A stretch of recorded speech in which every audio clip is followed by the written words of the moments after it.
this is Tracy Hart with KHZTV.com, and on September 28th, the music of the 60s will be rocking at the APG Federal Credit Union as the 4 stars from the original cast of Broadway's Jersey Boys, Tony Award winner Christian Hoff, Michael Longoria, Daniel Reichert, and Tony Award nominee Robert Spencer will be performing the music that defined the 60s. Now, I'm really excited to be talking with Christian Hoff. Christian, thank you so much for talking with me today. Hi, Tracy. Hi, everybody. What kind of music will you be doing? It's the music of the 60s, but what does that really mean? Because that was such an amazing time when it came to music. Wasn't it? I mean, that's one of the greatest things that we get to do is dive into I believe, one of the most diverse decades in pop music history. You've got cross-sections of parts of the country and demographics played on one station oftentimes, and that's something that's so different than music today that is so targeted, right, and so sort of compartmentalized. But the great thing about the decade of the 60s that we are so thrilled to bring sort of back to life is how unique it all is, and yet it's representative of an entire country. Everyone was listening to this music, whether you were tuning into Motown, the Beach Boys, the Beatles, Memphis, Stax sound, from the South. It was all represented on your radio stations. When we get to bring that music to life now, and as actors and as entertainers, it's connecting on such a deep level. I think that's what we love about it, but it's not about us. It's about connecting to the audience, and they love this music. Well, when we talk about the types of music, as you mentioned, it's all different types. What do you find really gets the crowd up and moving? Is there a certain genre or a certain type of song that you guys sing that really gets the crowd moving, or is it all of it? Well, what we've found over the years, we've been singing together for almost 10 years, right? We started in Jersey Boys on the Broadway stage where we created that show and brought it to Broadway. And what we found when we were bringing to life the music of the Four Seasons, not only was it the sound, but it was the impetus, where it came from. What's the song about, right? And when you connect what a song is about and the energy and sound of that song, it's electric, it's exciting. And when we started the Midtown Men, we brought that same perspective, bringing to life all of the music of the 60s. How did we connect to it first? What does the song mean? What's it about? What does it represent? And then it was about what connect. What do the crowds love? When we put a song in the first act versus the second act, how does that help the arc of our story that we're telling? Because this is not just a tribute or a music celebration alone. This is an experience. This is almost a hybrid between a live concert and a Broadway caliber show.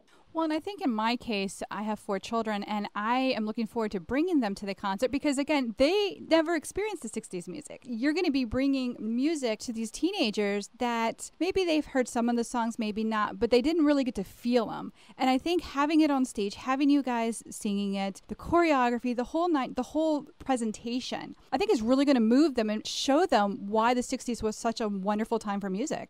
Okay. Can I bottle that, and we can maybe use that as our new headline for our concerts? That's exactly what it is that we do, and it's multi-generational, like you said. People know this music whether they know it or not, and that certainly was the case for me. Even just digging into the Four Seasons music when we created Jersey Boys, it was like, wait a minute, I know these songs. And we're marinating in this as a culture, whether it's jingles or radio or movie soundtracks or commercials or on oldies radio, or there's a reference to the song in contemporary pop music. The 60s sound and the energy of the 60s is still not only relevant today, but it's also hip. When we meet everybody at the table in the lobby after every show, which is our tradition, I always ask, who brought who? And oftentimes it's the grandkids that are bringing their parents and grandparents and saying, I wanted to share this with you again. And that's what blows my mind, that this is completely cross-generational. Now, we need to talk about the fact that 4 of y'all have been together for, as you said, over 10 years. You guys have done thousands of performances together. So you guys are really a family. It really is. It's sort of like a rolling fraternity or a family. And with that comes a lot of energy and baggage. Can you imagine, going on tour with your brothers or your colleagues for this long, and not only producing a show as we've done, so we have all of that work to do together, but then we're also the commodity. It's us, it's our energy, it's our sound that we are bringing around the country now for our 5th year. It's an intense experience, but when we get on stage, it is absolutely electric all the time. No matter what's going on with us on the road or with our families or backstage or with the business, when we get out there, it is completely in the moment, a celebration for that audience. Our set lists are always tailored for that night. We never do the same show twice. I mean, they're always similar songs, but the order is different, or we'll be putting in a new one, every, few days or trying stuff out.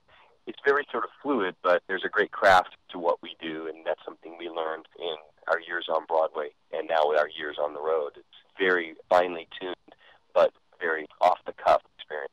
Well, and you talked about the fact that you guys are on the road a lot and that you guys have families. It's got to be hard being married and having children and yet being on the road all the time, almost having two separate, I don't want to say lives, but you have two separate groups that you really have to please and make happy. How does that work? Is there frustrations? Is there struggles? Well, I think sacrifice is probably the best way to describe it.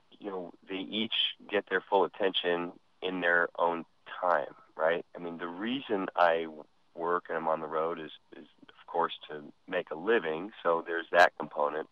But I'm also there to serve the music and to do what I believe I'm supposed to do, and that's entertain. So that's fulfilled right there. And then that kind of ties into just being a father and providing and just taking care of my family. But I'm also inspired by doing that. So this is actually lifting me up as an entertainer so that I have perspective and energy and stories, and I can relate all of my experiences that I have on the road to my children and to my wife and my family, and they get to share a little bit of that sort of excitement too, vicariously. Or sometimes they come on the road with me in the summers and on their breaks, and if it's a weekend show, they'll come with. So it's kind of cool. And when I get home, I love that sort of duality. I love coming home and I'm just dad and, husband and honey-do list and taking the kids to school like I did, today, and working at home and just coming alongside them where they're at. That's the biggest challenge, is making sure I'm connected to them when I hit the ground and when I'm on the road. Do any of them have any interest in music, or do they want to follow in your footsteps? Well, they love music. They love acting and singing and dancing, and I think they're all a bunch of hams like me, but I'm trying to steer them clear of it as long as possible. They're completely immersed in the arts, and yet I don't assume or presume that they're going to get into the business as I did. It was my choice when I chose to do it. It was that or play soccer one summer, right? And I just got the bug and found that this was an outlet for me and my creativity, and I loved the discipline and the craft of it, so it just suited my personality. I was very shy as a little guy too, so this was like an opportunity just for me just to kind of be free and let it out. Now, my kids, is that their path? I don't know, but if they want to and if they want to be the best that they can be, I'll encourage them to do whatever they want to do. But as long as they want to pursue excellence, that's really for us as a family. That's the litmus. And same thing for our band. We just are pursuing excellence. We put everything in this band. We all have film careers and Broadway careers and recording careers that sort of also had to be put on hold, right? Because you can't do everything all the time.